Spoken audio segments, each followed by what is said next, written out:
Hello everyone. आज हम जावा architecture को स्टेप बाय स्टेप एकदम सिंपल और क्लियर तरीके से समझने वाले हैं। जब हम जावा प्रोग्राम रन करते हैं तो हम ज़्यादातर सिर्फ कोड पर ध्यान देते हैं, लेकिन कोड लिखने और आउटपुट मिलने के बीच में एक पूरा सिस्टम काम करता है। उसी सिस्टम को हम जावा आर्किटेक्चर कहते हैं। आइए इसे स्टेप बाय स्टेप समझते हैं।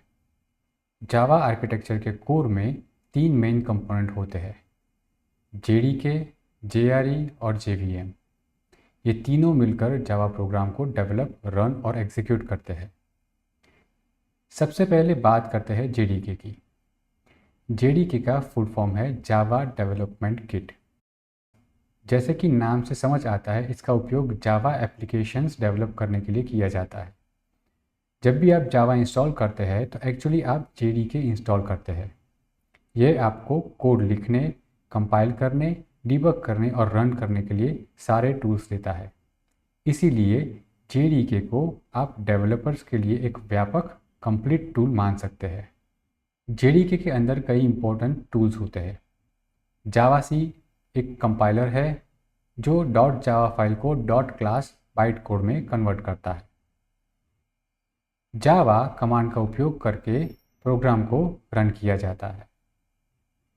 जावा डॉक डॉक्यूमेंटेशन जनरेट करने के लिए काम आता है। जार मल्टीपल फाइल्स को एक सिंगल पैकेज में कन्वर्ट करता है।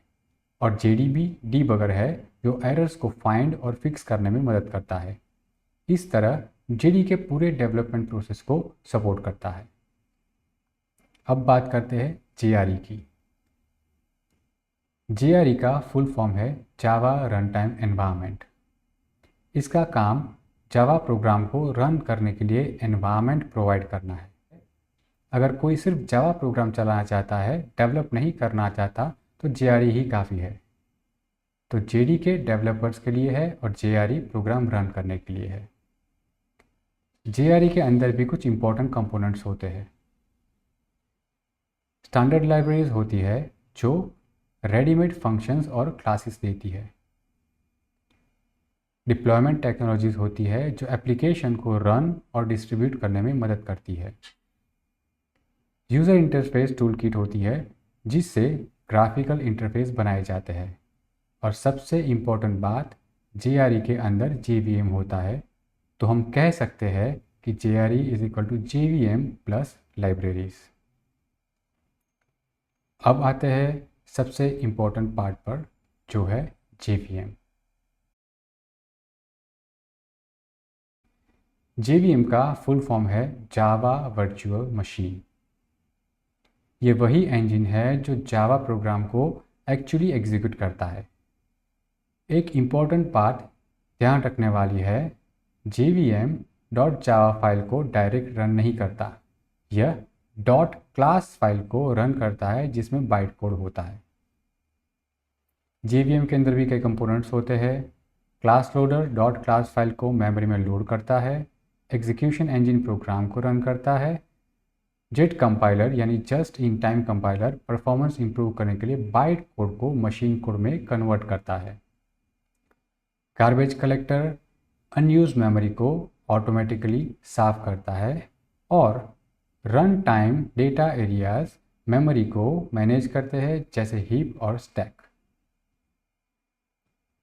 इसका मतलब जेवीएम सिर्फ रन नहीं करता बल्कि पूरा एग्जीक्यूशन मैनेज करता है। अब इन सब को जोड़कर समझते हैं।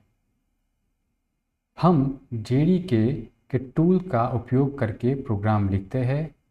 कंपाइलर उसे बाइट कोड में कन्वर्ट करता है। यह बाइट कोड जेआरई के थ्रू जेवीएम तक पहुंचता है और जेवीएम उसे लोड करता है, प्रोसेस करता है, एग्जीक्यूट करता है और हमें आउटपुट देता है। अब सबसे important point, Java platform independent इसलिए है क्योंकि जेवीएम बीच में काम करता है। कंपाइलर मशीन स्पेसिफिक कोड नहीं बनाता बल्कि बाइट कोड बनाता है। ये बाइट कोड हर सिस्टम पर सेम रहता है। हर ऑपरेटिंग सिस्टम का अपना जेवीएम होता है और हर जेवीएम उस बाइट को समझ के रन करता है। इसीलिए हम प्रोग्राम एक बार लिखते हैं और वह हर जगह पर रन हो सकता है। इसीलिए जावा सिर्फ एक प्रोग्रामिंग लैंग्वेज नहीं है, ये एक कंप्लीट आर्किटेक्चर है जो आपके कोड और मशीन के बीच पूरा कंट्रोल रखता है। वीडियो देखने के लिए धन्यवाद। Thank you for watching the video.